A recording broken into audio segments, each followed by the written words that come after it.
Welcome to That's Good Sports. I am Brandon. YouTube had me fearing for my career all of last week, Perna. Today, I want to discuss what the biggest problem on YouTube is for creators like me.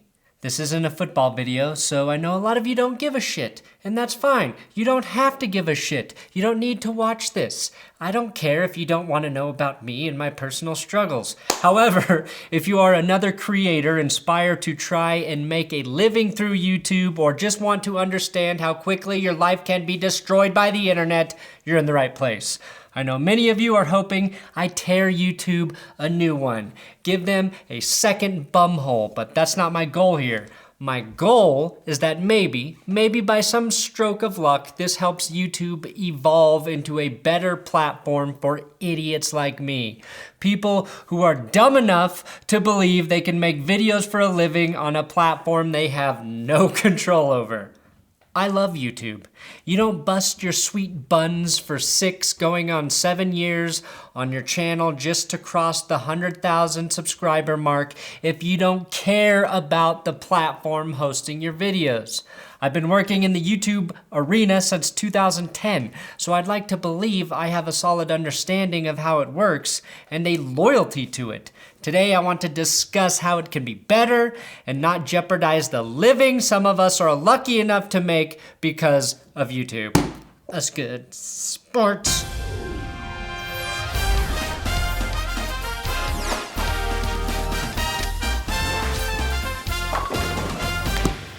Please subscribe to this YouTube channel, especially if you like football videos. That's what I normally do here, but if you don't subscribe, I vanish.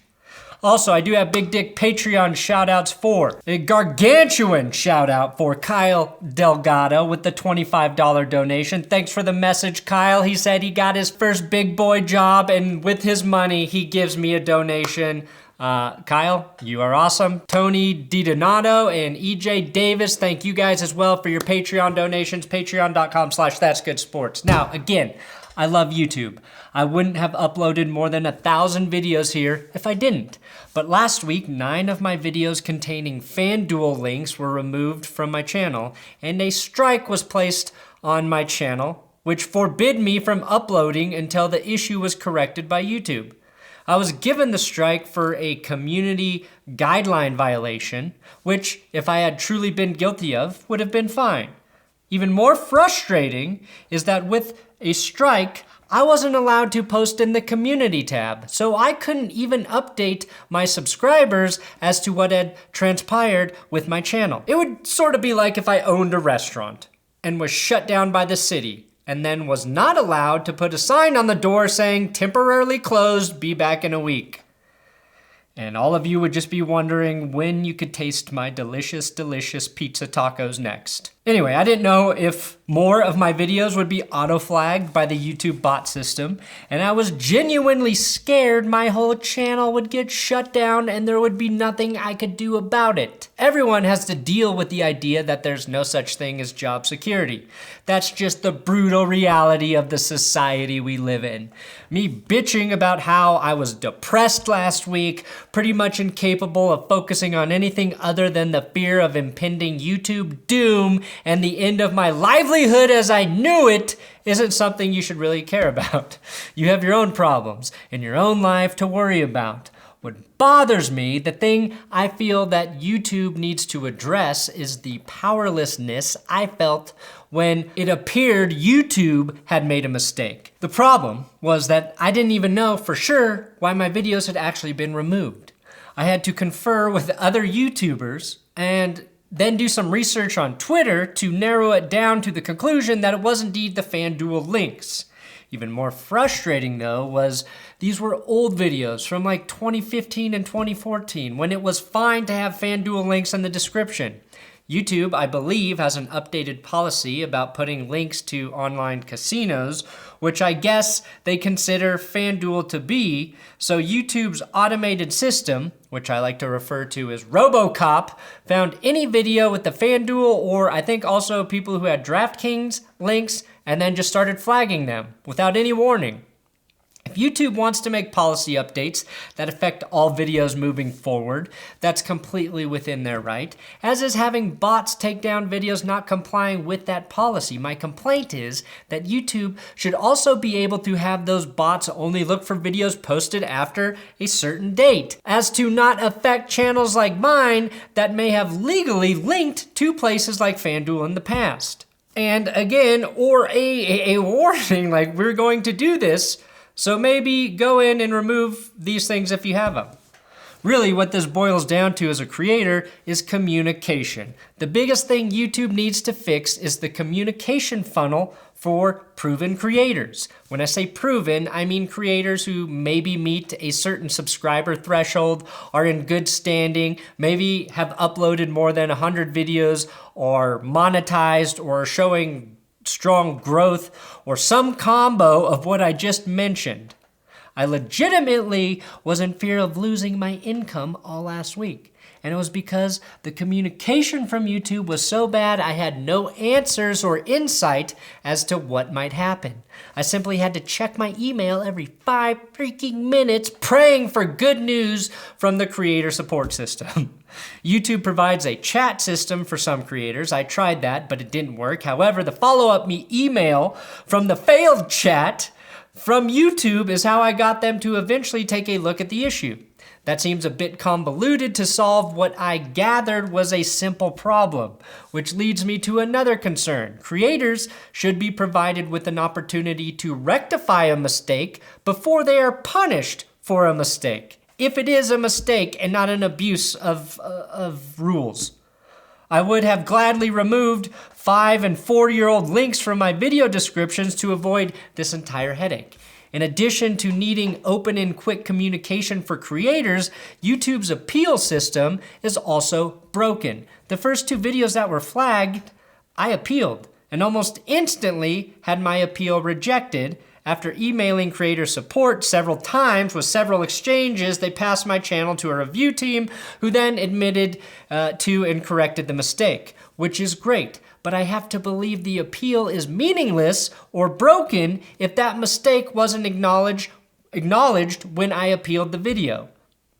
It is very easy to appeal the video, but YouTube only gives you like 300 to 400 characters to explain while you're appealing a strike or whatever they flagged in this situation. The other issue was my channel was affected negatively twice because of this. It was one issue, but because the bot system didn't pick up all of the links at the same time, it registered as 2 separate offenses, even though it was one issue that should have only given me one warning. With the community guidelines, they give you a warning and then a strike. I got a warning and I got a strike for the same problem. That in itself seems like another issue, but I don't really want to get into that right now because I probably lost 90% of you already. Anyway, this doesn't seem fair or efficient. The appeal or whoever reviews the appeal needs to be willing to accurately address whether or not the YouTube system made a mistake. I do not believe that happened. And all other creators I know who appealed this same mistake had it handled in the same way, which was not handled at all. I also understand how big YouTube is. 2 billion people use YouTube. 3.25 billion hours of video are watched every month on YouTube, and that grows all the time, always. I can't even begin to comprehend the complexity that goes into maintaining a site like YouTube, let alone servicing everyone who uses it. In December of 2018, there were roughly 80,000 YouTube channels with at least 100,000 subscribers.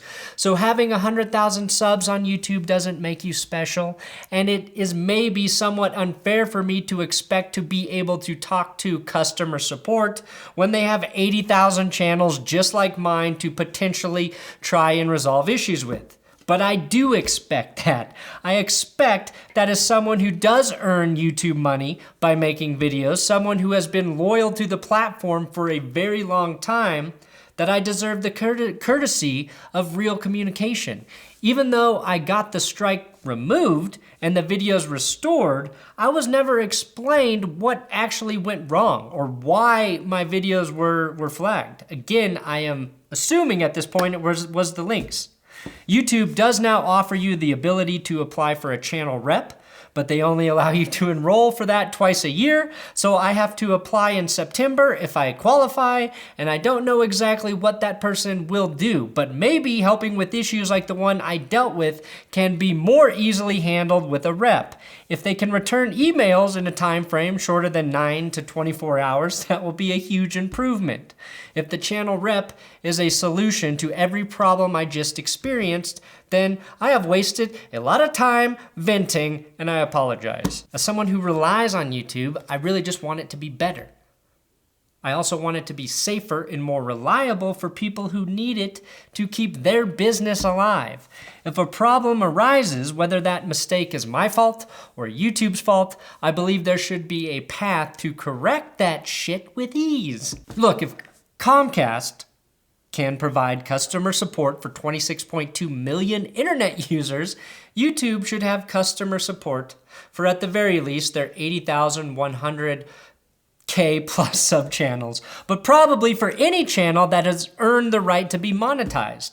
Cable customer support is usually soul sucking for the customer, but at least you are getting instant answers once you've made it through the 45-minute phone hold, most of the time. I would have gladly waited an hour to talk to someone at YouTube who could have explained to me what had happened. It was the uncertainty that was killing me. And that's my complaint. That is my rant. Will it change anything? Like with most rants, probably not. But I think it made me realize how important this channel is to me. I definitely don't take having the freedom to upload football comedy videos for you. All the crazy people who enjoy this bullshit, I do not take that for granted. And if it's ever taken away from me, I have no clue what I would do. Become a park ranger or some shit maybe? I don't know. Get away from my computer, that's definitely what I would do. But I don't want to think about it. I don't want to think about that scenario at all. I just want to thank you for coming back to watch these videos over and over again.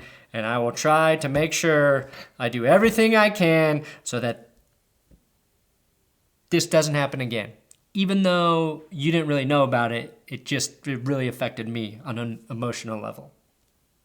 But if I'm emotionally not in a good place, these videos will suffer. Oh, will they? Thanks for watching another episode of That's Good Sports. Please subscribe here. I say that every time, don't I? What else should I say during the end slate? They tell me to, that you're supposed to promote everything. Promote your shit. Promote it. Promote your shit. Promote it. Nobody cares. Nobody cares.